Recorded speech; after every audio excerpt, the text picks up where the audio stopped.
പ്രവാചകൻ ഒരിക്കൽ പറഞ്ഞു, ഇന്നൽ അബ്ദ ലയഅമലു, ഒരു ദാസൻ, ഒരടിമ, അവൻ പ്രവർത്തിച്ചുകൊണ്ടേയിരിക്കും.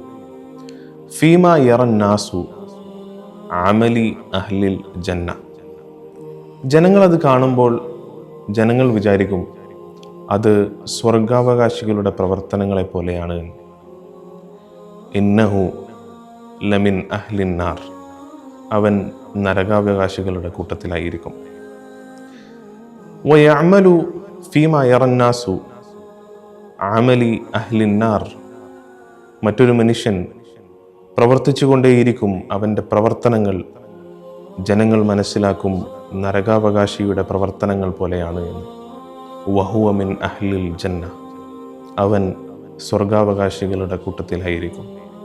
ഇന്നമൽ അഅ്മാലു ബിൽ ഖവാതീം, എല്ലാ പ്രവർത്തനങ്ങളും അളക്കപ്പെടുന്നത് അതിൻ്റെ അവസാനം നോക്കിയായിരിക്കും. വലിയൊരു പാഠം നൽകുന്ന ഒരു ഹദീസാണിത്. നമ്മുടെ തുടക്കം എങ്ങനെ എന്നതിലല്ല, നമ്മുടെ ഒടുക്കം എങ്ങനെ എന്നതിലാണ് നമ്മുടെ പ്രവർത്തനങ്ങൾ അളക്കപ്പെടുന്നത്. ഈ ദിവസങ്ങളിൽ നാം കൂടുതൽ ദുആകളിലും അള്ളാഹുവിൻ്റെ സ്മരണയിലും ഖുർആൻ പാരായണത്തിലും ഉറക്കമൊഴിച്ചുകൊണ്ടുള്ള രാത്രിയിലെ നമസ്കാരങ്ങളിലും കൂടുതൽ ഏർപ്പെട്ടുകൊണ്ട് അള്ളാഹുവിൻ്റെ സാമീപ്യം തേടിക്കൊണ്ടേയിരിക്കേണ്ടതുണ്ട്. റമദാൻ നല്ല രീതിയിൽ അവസാനിപ്പിക്കുന്നവരുടെ കൂട്ടത്തിൽ, അവസാനത്തെ ഈ നാളുകൾ ഏറ്റവും ഭംഗിയായി ഉപയോഗപ്പെടുത്തുന്നവരുടെ കൂട്ടത്തിൽ നമ്മെ ഉൾപ്പെടുത്തി അനുഗ്രഹിക്കുമാറാകട്ടെ. ആമീൻ.